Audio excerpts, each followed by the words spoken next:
Hi மாடியர் போடு people செய்யணும்பா அது good morning. உலக மக்களே, அன்பானவர்களே, பிரியமானவர்களே, வணக்கம்.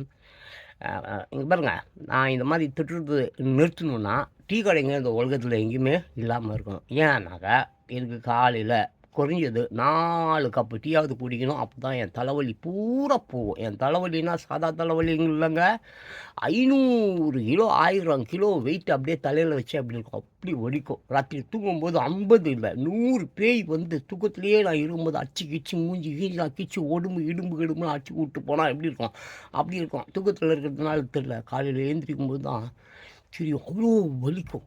ஏங்க 50 100 பேய் வந்து அமுகுது அடிக்குது குத்துதுன்னா எப்படிங்க இருக்கும், அவ்வளோ வலிக்கும். அப்போ போய் நான் டீ குடிச்சு தான் ஆகணும். நான் டீ கடைக்கு போனால் கண்டென்ட் எடுத்து தான் ஆகணும். அப்போ டீ கடை இல்லைன்னா நான் அவங்கள குறை சொல்ல முடியாது. ஏன்னா டீ கடையில் தான் ஒருத்தன் சொல்கிறான், சார் இந்த உலகத்தில் இந்த எங்கேயுமே சார் சிட்டி உள்ளார வந்து வடிகால் அமைப்புகள் சரியில்லை. ஏன்னா அவங்க எப்போ செஞ்சுருக்கணுமா, சிட்டின்னு ஒன்று தோன்றும் பொழுதே அதை பண்ணியிருக்கணுமா. அதாவது சிட்டின்னு ஒன்று உருவாகுது இல்லை, அப்போது முதல்ல என்ன பண்ணணுமா, வடிகால் தான் ஃபஸ்ட்டு அமைக்கணுமா. Super matter. எப்படின்னா, இப்போ தம்பி நீ ஒரு வீடு கட்டுற, வீடு நான் வாங்கிட்டேன், அதை வாங்கிட்டேன், இது வாங்கிட்டேன். ஃபஸ்ட்டு என்ன பண்ணுவேன், ஏதோ பூமி பூஜை ஜோஷியக்கார திருட்டு ராஸ்கல் சொல்கிறத கேட்டுட்டு ஃபஸ்ட்டு காவா தானே பண்ணுவேன். தண்ணி ஓடுறதுக்கு தண்ணி ஓடி காவாயில் போய் சேரணும்.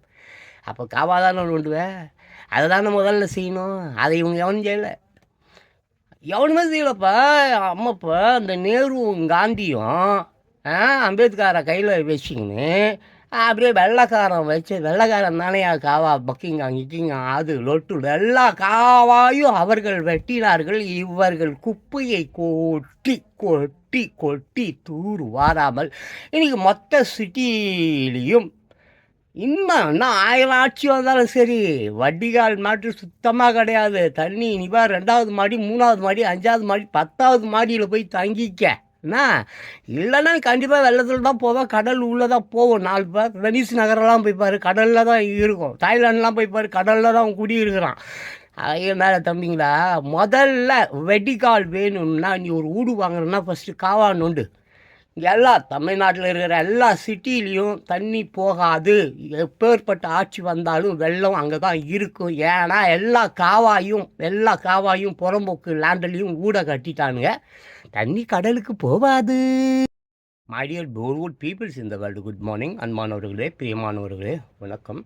அப்புறம் பார்த்தீங்கன்னா, நீங்கள் ரொம்ப அவசியமாக உங்கள் பிள்ளைகள், அதாவது 18 வயசு ஆகட்டும், அது கீழே இருக்கிற பசங்களாம் கூட இன்றைக்கி பயங்கரமாக கஞ்சா தண்ணி சாப்பிட்றாங்க. சாப்பிட்டுட்டு ரோட்டில் அப்படி ஏசுநாதர் மாதிரி இந்த ஆங்கிளில் இப்படி ஆங்கிளில் எப்படி துணி இல்லாமல் அது இல்லாமல் கிழிஞ்சு போய் ஜட்டியெல்லாம் தெரியுது. ஜட்டி தெரிஞ்சால் கூட பரவாயில்ல, உடம்புல இருக்கிற எல்லாம் சொறி சரங்கு புண்ணுன்னு எல்லாமே தெரியுது. சரி, அதை விடு.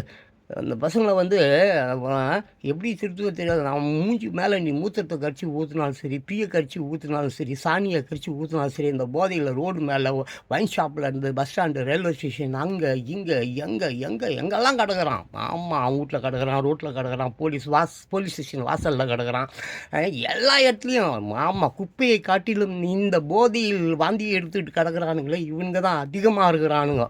ஏகப்பட்ட எல்லா ஊர்லேயும், தமிழ்நாடு கிழ்நாடு உலகம் பூரா இவனுக்கு அதிகமாக இருக்கிறான். அமெரிக்காவிலலாம் ரொம்ப அதிகமாக இருக்கிறான். இங்கேயாவது பரவாயில்ல, அங்கெல்லாம் லீகலாக ஆக்கி வச்சுருக்கான். சில ஊருங்களில் ஊசி போட்டுக்கிறது, கஞ்சா குடிக்கிறதுலாம் லீகல் ஆக்கி வச்சுருக்கிறான். இப்போ இந்தியா பொறுத்த வரைக்கும் கஞ்சா வந்து தடை செய்யப்பட்டது தானே. ஆனால் நீ காசியில் போய் பாரு, எல்லாம் கஞ்சா குடிப்பான். கேட்டால் சிவன்னுமா. சரி, அதை விட்டுருப்பா, இதெல்லாம் தேவையில்லாத விஷயம்ப்பா. இந்த குடிகார பசங்களுக்கு வருவோம். குடிச்சிட்டு அந்த போதையில் கிடக்குறானே, அவன் மூஞ்சி மேலே மூத்திரத்தை விட்டாலும் சரி, பீயை கரைச்சி ஊற்றினாலும் சரி, சாணியை கரைச்சி ஊற்றினாலும் சரி, அவன் ஏந்திரிக்க மாட்டான். இப்போ நான் இருக்கிறேன்ப்பா, நான் செத்து போயிட்டேன்னா இல்லையான்னா கண்டுபிடிக்க, என் மூளை செத்து போயிடுச்சா அப்படி தான் பார்ப்பான்.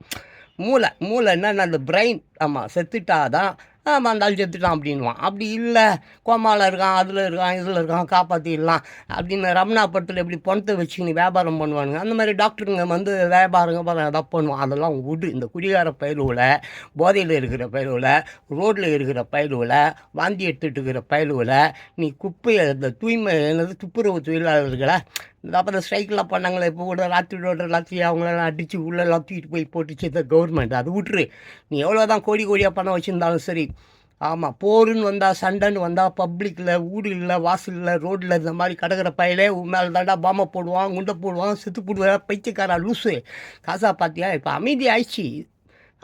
ஆனாலும் பெரிய பெரிய கோடீஸ்வரன் தான் வீடு எதுன்னு போய் தேடிக்கிட்டு இருக்கானா. ஏன்னா குண்டு போட்டு ஒடிச்சிட்டான். அவன் ஊர் எதுன்னு அவனுக்கே தெரியலையா. அந்த அளவுக்கு போய் நிற்குதுடா. காசாடா போய் பாருற, வீடியோ போட்டு பாரு. காசாவில் பெரிய பெரிய பணக்காரன் பங்கரில் எல்லாம் ஒளிஞ்சிருந்து இப்போ அமைதியில் வந்துட்டு போய் தேடுறானுங்க. அவர்கள் வீடை காணவில்லையா. எதை கண்டுபிடிக்கிறான்னு தெரில. கண்டுபிடிச்சி அவன் போய் வீடு கட்டி குடியிருந்து அவங்க குழந்தைங்களை காப்பாற்றி இதுலேயே கை கால் எல்லாத்தையும் இழந்தவர்கள். அப்பா இப்போ இல்லை ரோட்டில் படுக்காதடா, குண்டை போட்டு கொண்டுடுவானுங்க.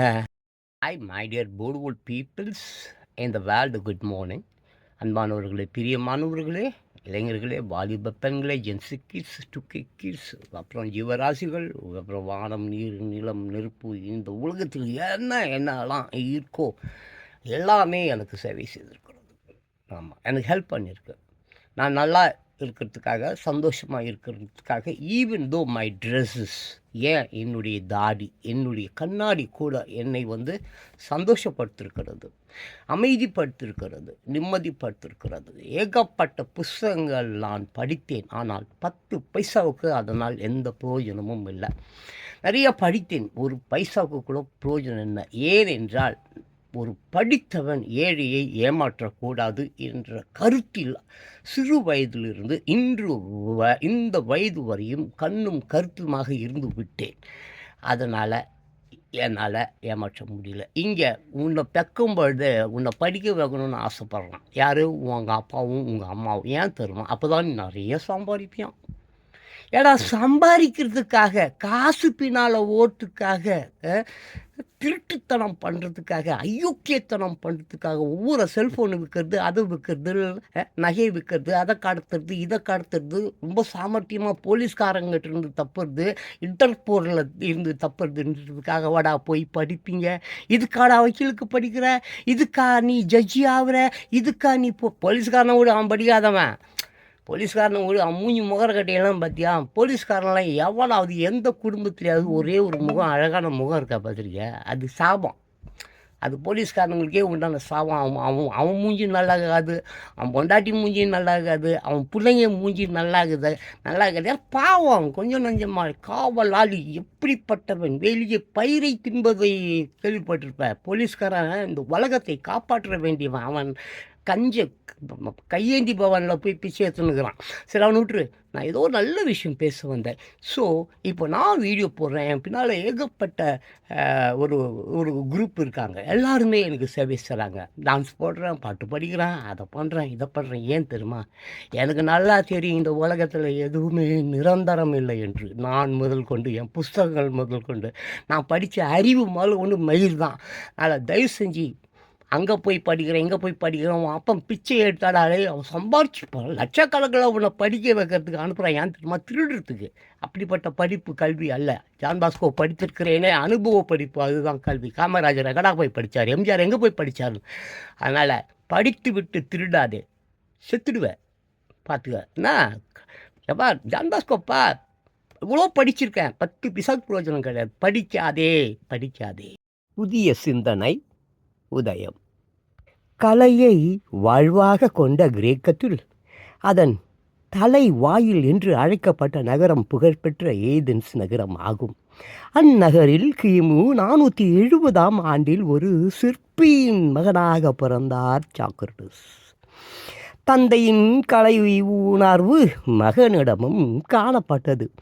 தந்தை சிலைகளை வடித்தார். ஆனால் மகனோ சிந்தனையை வரவழைத்து மக்கள் உள்ளத்தில் புதிய சிந்தனை உருவாக்க காரணமாக இருந்தார். சாக்ரட்டிஸ் செல்வ செழிப்பு மிக்க குடும்பத்தில் பிறக்கவில்லை. அவர் பிறந்தது மிகவும் எளிய குடும்பம். சிலை வடிப்பு தொழில் மூலம் கிடைத்த வருமானம் வாழ்க்கையை ஓரளவுக்கு நகர்த்தி கொண்டு செல்ல தான் பயன்பட்டது.